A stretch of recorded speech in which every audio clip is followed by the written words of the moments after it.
Welcome to EPG Pathshala. In this module, we are going to look at the concepts of social policy and social justice as part of the course on social policy in social work. I am Dr. Shuli Kumar, Associate Professor in School of Social Work, Tata Institute of Social Sciences. The topics that are going to be discussed in this particular module are theoretical approaches to social justice so as to be able to better analyze social policy, concept of equality and how it features in discussion about social justice, linkages between social justice and social protection, implications of social justice in policy frameworks and impact it can have on the to empower the disadvantaged, and a summary of the same. For having any understanding of social justice, it's important to go back to the historic exposition by John Rawls, because that's the first time the concept of social justice was developed, and he is the father of the concept of social justice. Rawls was one of the pioneers of social justice, and he said that each person is entitled to the most extensive set of basic liberties which is in line with the liberty of all. When we talk of liberalism, or when we talk of the whole notion of capitalism, the whole idea of justice was conceptualized on the basis of the fact that every individual is free, and if they are free, they should get equal access to all possible resources to develop themselves and become economically, socially and politically empowered in the context or society in which they live in. So when Rawls talked of social justice, the idea was that that liberty should not be taken away by anybody else. That means that there should not be any inequality in accessing all possible resources to empower themselves as well as move up in the society's ladder and be part of the economic productivity of a country, a society or a community. So any position of public responsibility or private advantage must be open to all based on fair equality of opportunity. So the other notion of the part of social justice was that any office, any public position, any public possibility of owning assets should be open to all. So if I am say the Prime Minister of the country, then there should be an opportunity for anyone else to become the Prime Minister of the country. In fact, that's where the whole notion of democracy developed, that each person, every citizen has a right to be having the opportunity to become either the Prime Minister or Chief Minister or a bureaucratic person in governance. So Rawls's whole idea of justice was premised on the fact that every individual has open access and possibilities of being part of the power position of any community or society or nation.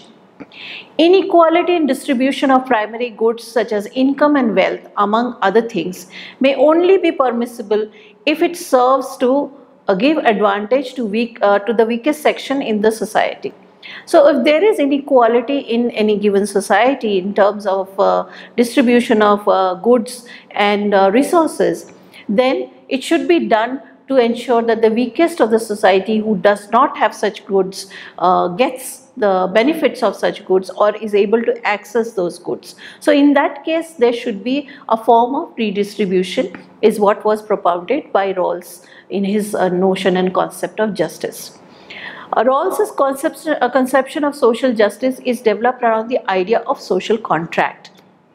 So that means that when the powerful have access to resources, they are able to do so because the other people who do not have resources are bound to them through a process of social contract, whereby people freely enter into an agreement to follow certain rules for betterment of everyone.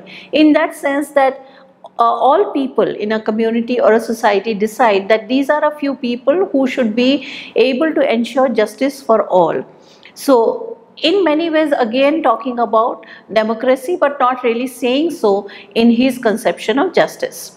So which would mean that every human being should not have the notion of selfish gain. That is, that if I have 4 things in my life, I should be able to have the value and the principle that I need to give away at least 2 to the person who does not have.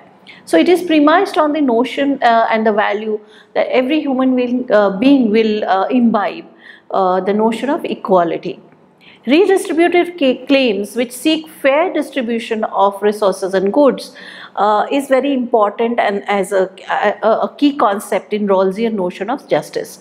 The politics of redistribution focuses mainly on socio-economic injustices rooted in economic structure of a society.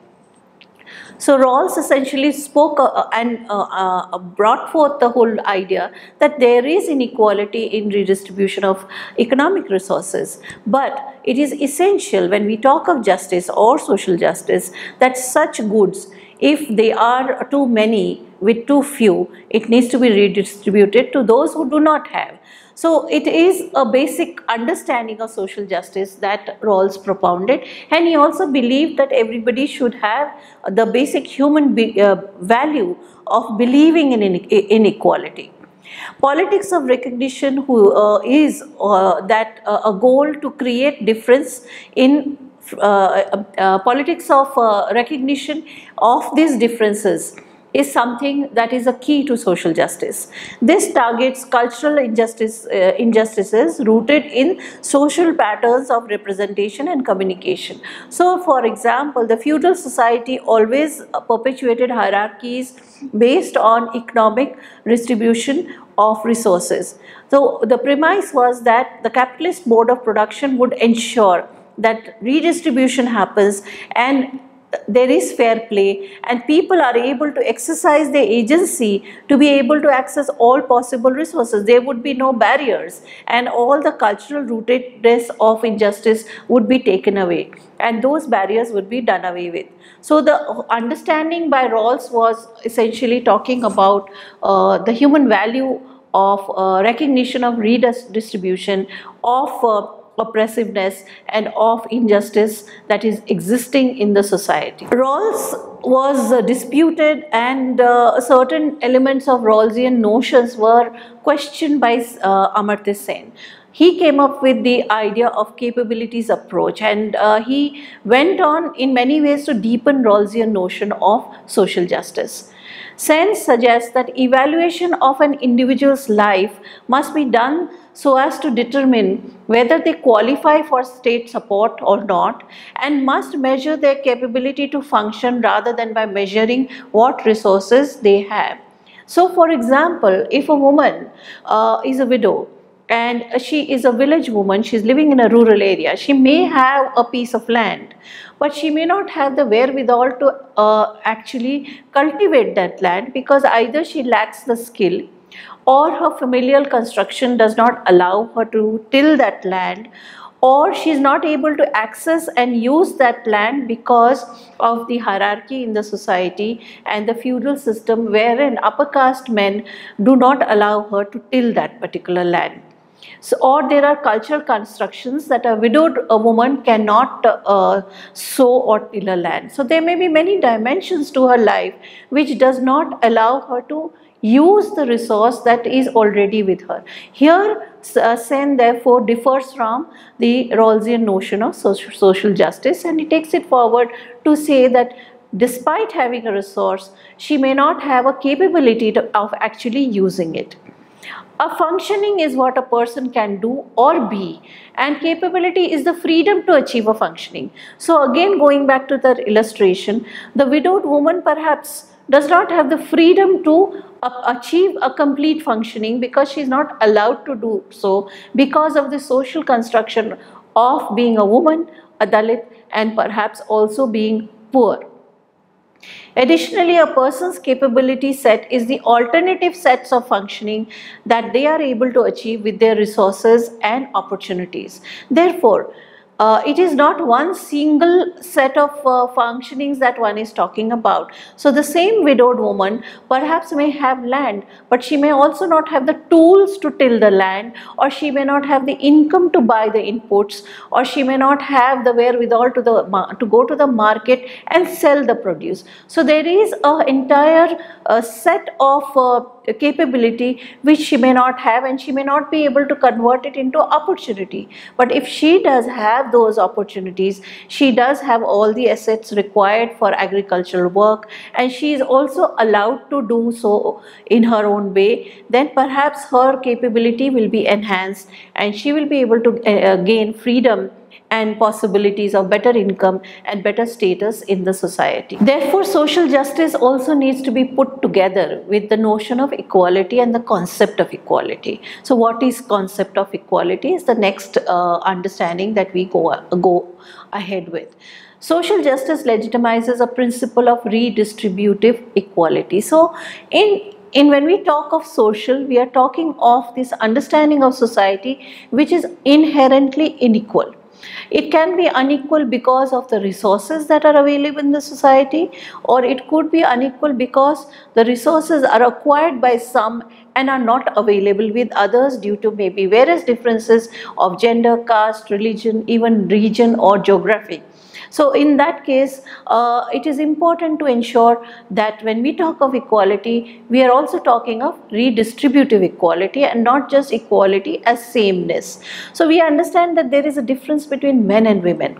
Men can't do exactly what women do because of their physiological functioning. That is, they cannot produce babies, or they may not be able to perform similar functions as women. So therefore, like feeding the baby.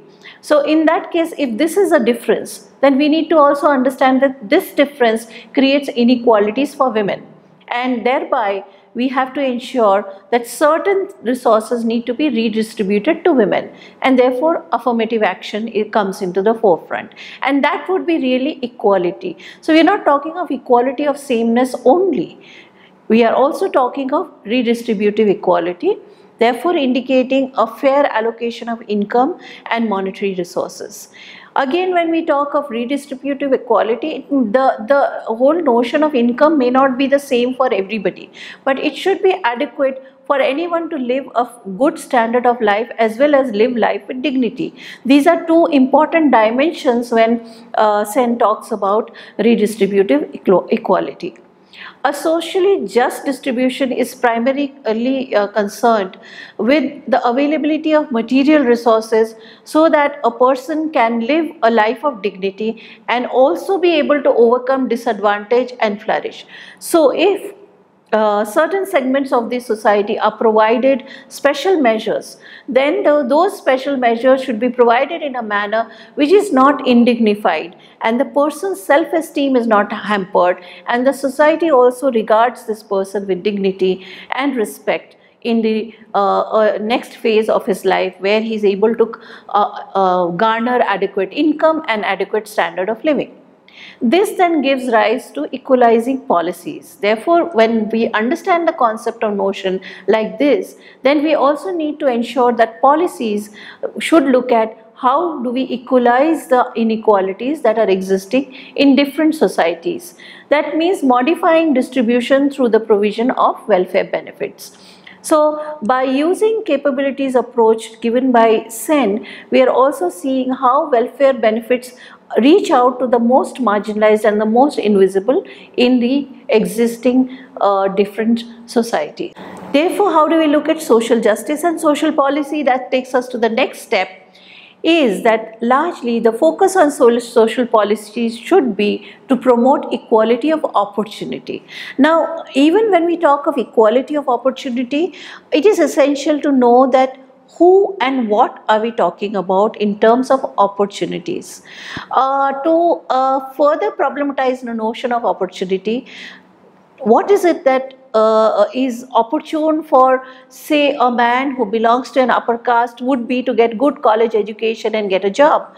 But is that opportunity available for a Dalit family who is probably practicing manual scavenging and is not able to access that opportunity because of the kind of income that he gets from the profession that he is working in.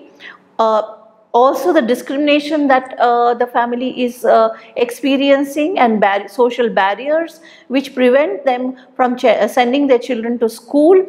And then also this whole process of ensuring that they are kept away from possible opportunities to educate themselves and their children to access better jobs and better status in the larger society. So therefore a Dalit person or a Dalit family would probably face more discrimination and more difficulty in accessing what is called as the equality of opportunity. And often this is misunderstood when we talk of equality of opportunity, when we say that, oh, the child can go to the school, what is the problem? And my child goes to the same school, what is the difficulty? The difficulty is in the discriminatory behavior and discrimination faced in the school by these children, the poverty that the family is living in, where they cannot afford certain other extraneous expenses that come through in this particular situation. This avoids the use of redistribution to defeat the persisting inequalities and therefore moving away from the principles of social justice. So therefore, if it focuses too much on equality of opportunity, then we are definitely moving away from the idea of redistribution, an idea of addressing inequality in the society, and also moving away from the principle of social justice. And therefore we need to look at social policies very closely to see whether they are really redistributive or they are perpetuating the existing inequalities that are there in the society or the community. Such policies which are meant to create equality of opportunities focus on the fairness in the distribution of inequalities. So therefore, instead of trying to change the inequality, they are talking about some of the policies land up talking about fairness in distribution of inequalities. Many a time perpetuating the inequality by often saying that, oh, Dalit child is not meritorious enough, is probably not able to study well, is coming from a vernacular background, therefore struggling with English. Now this whole dimension defeats the very purpose of social justice. It defeats the purpose of recognizing the difficulties, discrimination and diversities of people's lives and students' life who come into, say, higher education. Therefore, any attempt to provide an open and fair opportunity or simply by eliminating discrimination would blatantly ignore the historical injustices which may substantially hinder equal chances. So if we use sense capabilities approach, we are also looking at historical discrimination with regard to the ways in which land is not available to Dalit families, just as an example. Or women are not, even though they may have property rights, they actually do not get that property, or they don't ask for that property, so they may not have economic assets. And when they don't have economic assets, they are not able to decide whether they should send their children their girl children for education, or they are not able to themselves go for further skilling or learning new trades to participate in the economic world. So many of the decision making gets curtailed by the cultural notions of who a good woman is within the familial ideology. So this is just to give an example to say how it is important to recognize these forms of historical injustices, and social policy should be able to address these historical injustices in specific societies, in specific locations and specific contexts. Social justice, therefore, is closely linked to social protection, and social protection as part of social policy articulations by any given state or country. The potential of social protection to promote social justice outcomes for diverse marginalized social groups is increasingly being recognized. So when we actually started talking of food security or right to food as a campaign, as a movement, the right to food did not just look at the availability of nutritive food for all sections of the society, but they also looked at the fact that food cannot be bought by many people who are poor and who may belong to marginalized communities, and therefore there needs to be a public distribution system which provides fair, adequate, subsidized food grains and cereals to such populations. So in many ways it also located the intersectionalities of discrimination within our societal context. The Right to Food campaign then went on to look at gendered dimensions of nutrition which is not available to women, and it further moved towards the National Food Security Act and ensured that at least those women who are pregnant get 6,000 rupees as a maternity benefit, so that the recognition of the women who do unpaid work as reproductive labor should be recognized within the law and within the legislation. So it is not really one kind of social policy that we are talking about. It is the ways in which social policy is articulated and explained through looking at it from the lens of social justice. So once social justice is used as a concept, social protection measures also look at possible processes of transformation of social inequalities. Over time, quasi-welfare programs like social pension schemes provide regular transfers, and people who receive aid have now gone from being beneficiaries to recipients and even claimants of such social services. As I mentioned, how Right to Food brought in the notion of citizenship and also ensured that every citizen in the country has a right to adequate nutrition, access to cheap and nutritive food, good quality food, and also brought in the notion that women need adequate nutrition and therefore they need to be recognized as requiring specific nutrition during pregnancy, and thereby for the financial allocation within the National Food Security Act, within some of the social protection norms and welfare programs. Social protection also needs to be sensitive towards people so as not to stigmatize them. So then social protection norms have to be laid down to say that people are not just beneficiaries or welfare recipients. They are not poor because they don't want to work or they are lazy, but because the state has not been, the society has not been fair to them, and therefore the state needs to ensure equalizing of all access to different kinds of resources, and thereby not stigmatizing existing marginalized groups, not defining them as people who do not deserve such attention from the state. So that is a concept which promotes dignity, and all social protection policy outcomes need to articulate this very specifically within its construction and in its implementation. Programs need to respect the dignity of claimants and further empower them to become active citizens rather than become passive beneficiaries. So even when we talk about the rights notion, we are also talking of empowering citizens. So participatory processes, for example, in the Mahatma Gandhi Rural Employment Guarantees Act, social audit has to be conducted by state duty holders to ensure that the program is working effectively at the ground level. And social audits are to be regularly conducted not just by the state stakeholders, but also by the beneficiaries or those who are participants in that program. Their voice has to be heard through community gatherings, community meetings, to understand their experiences. So social audit ensures participation of the citizens themselves and also taking decisions as to what kind of works need to be carried out in the specific location, so that ensures benefits to the various marginalized groups and also ensures asset building and possible poverty alleviation for such marginalized groups. So that is what is an excellent example of promoting the dignity of the claimants and ensuring that they become rights holders and they also become empowered in the whole process of accessing these kind of social protection programs. So therefore, when we talk of social justice, we talk of transformative social protection. The transformative social protection agenda aims to work towards this by changing the relationships that are responsible for the persistence of vulnerability, marginalization, and impoverishment.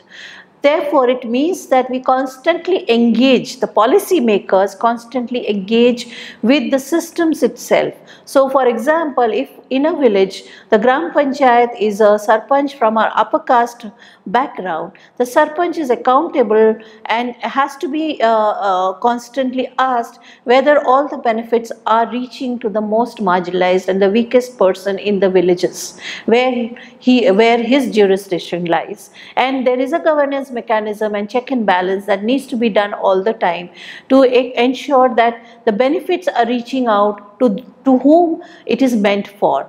And that is the context within which a particular policy can become transformatory, and social protection can also become transformatory, because when people are able to engage and reach out to these benefits, they also become empowered, because there is access to education, there is access to knowledge, there is access to dignity, and they are able to understand and then ask questions as to how and what they need to do to ensure that the democracy is working to their benefit and not just to the benefit of the few who are powerful within that particular context, society, community, or the country.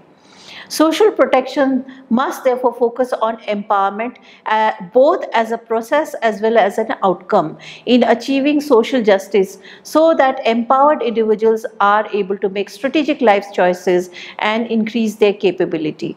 An excellent example of this used to be the Mahila Samakhya program of the Ministry for Women and Children, also of the Ministry of Human Resource Development, wherein the Mahila Samakhya program worked with the most marginalized women in communities like Dalits, Adivasis, and ethnic communities as well as Muslim communities. The target was deeply embedded in feminist mobilization, participation, and constant interrogation of what is power in their specific location and how they can become more empowered. And therefore the component was not just about livelihood generation, but it was also about legislations that are available for them, including the Panchayati Raj Act, the process of elected women representatives, also being able to understand the constitution and constitutional guarantees for women, and then being able to also engage with the governance mechanisms at the local levels in terms of the municipality as well as the rural governance levels, and articulating what they want as livelihoods. So they were also looking at how laws could ensure their collective rights over land, water, and other resources and use them for livelihood promotion. So the Mahila Samakhya program, the way it was conceptualized, was engaging at three different levels: collectivization of women, engaging them through constant feminist conversations and dialogues to understand what is oppressive, which includes lack of access to various resources, violence that they face in terms of trying to access these resources, violence in workplaces. All this was part of the key component of the Mahila Samakhya program, and therefore how will they engage, what strategies will they adopt to ensure that they get their rightful access to these resources as well as actually promote their own livelihoods and come out of poverty. So it was an excellent conceptualization of the empowerment model of social protection and social policy. This can be therefore, this particular program gives us a very good example of how individuals' access to various economic resources can be enhanced, and not just economic resources, but empowering of the self, the empowering of social justice and being able to access various resources, and also empowering of the woman herself in the process of acquiring skills, knowledge, and basic rights within a policy context. So social policy and social justice especially needs to consider these aspects and ensure that rights of the vulnerable populations are the key drivers to define and project change in the society and change in inequalities within the society. In summation, it is very important for us to remember that while Rawls talked about the notion that all human beings are born free and are equal, and therefore there should be no barriers to their possibilities of accessing all possible resources to acquire status, prestige, as well as economic resources. Sen brought in the capabilities approach, recognizing that inequalities exist in very different ways in people's life, be it because of caste, be it because of disability, be it because of ethnicity or religion, or perhaps region or gender. Therefore, social justice has to frame in and look at these kind of inequalities, and social protection policies need to address these by locating vulnerabilities of discriminated groups and framing certain policies which have strategies to ensure access to these marginalized communities, and ensuring that there is not just equality of opportunity but equality of outcome. That is the notion of substantive equality. Some of the references that you can utilize to understand these concepts are Bajpai, who talks about rhetoric as an argument and brings out the various affirmative policies that are there in India. You can also look at, for social protection, you can look at Jones's background note developed for the OECD. And of course, Peter Alcock's basic book on social policy, The Student's Companion to Social Policy, is an excellent understanding of social policy, social protection and social justice.